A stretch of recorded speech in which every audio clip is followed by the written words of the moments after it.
From posts on SFX PC subreddit, the ASUS HE17 is becoming more and more popular, as it is currently the best portable monitor.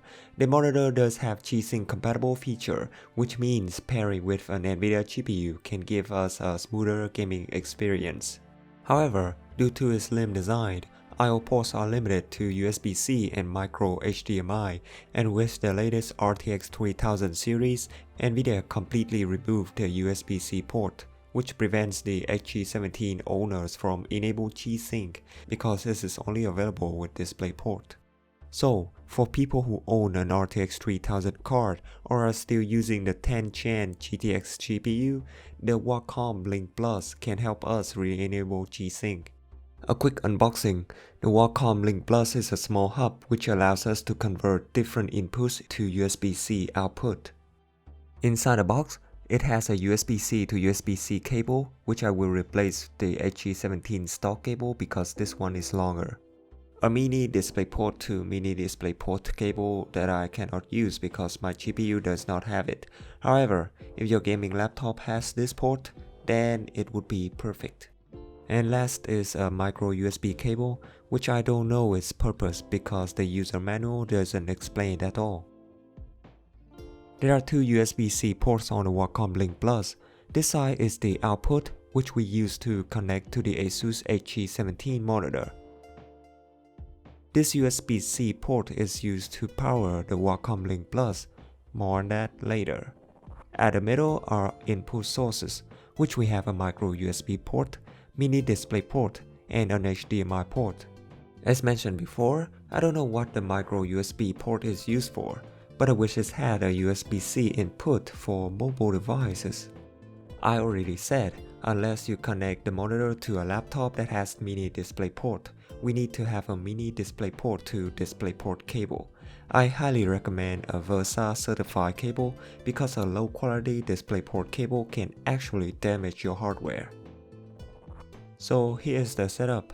First, I use the USB-C cable that comes with a Link Plus to connect to the monitor.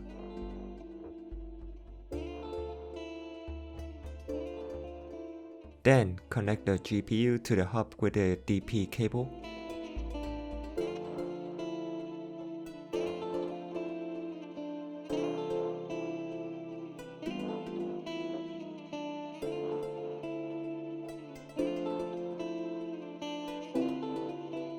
And finally, power up the hub with a power source.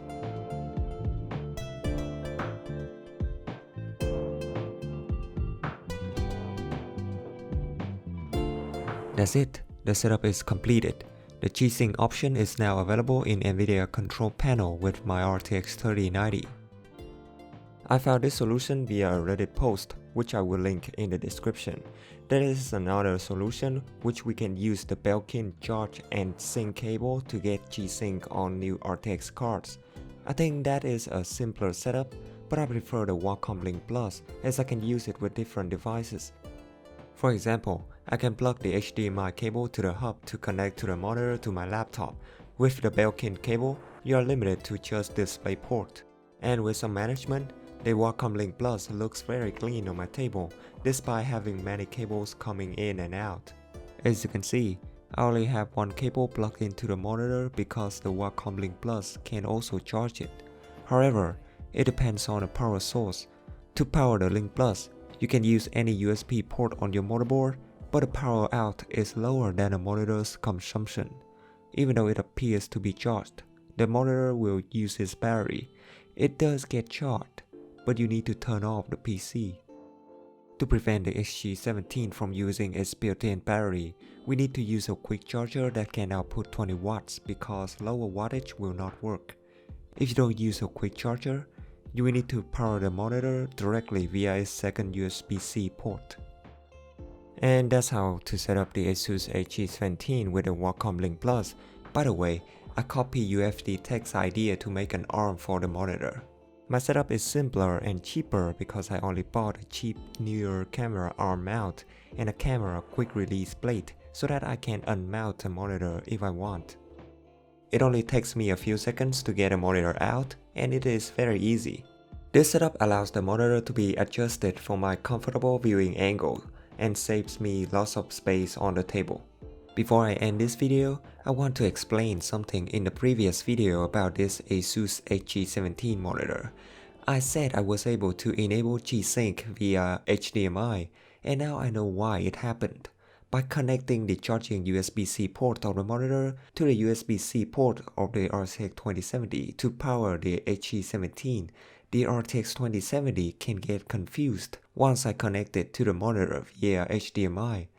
As you can see, even though G-Sync compatible with HDMI is not supported, I can still get the G-Sync option in NVIDIA control panel. It's there, but it's not real G-Sync. It's just a glitch, and I want to clarify it.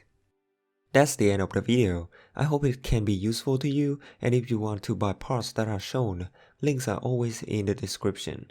One more thing, YouTube is currently deleting likes from videos and subscribers from channels, so you may want to check around on your favorite creators to see if you are still subscribing to them. YouTube says this is a bug, but knowing them so well, I think this is just another of their brilliant ideas. Thank you so much for watching, and I will see you in the next one. Bye bye.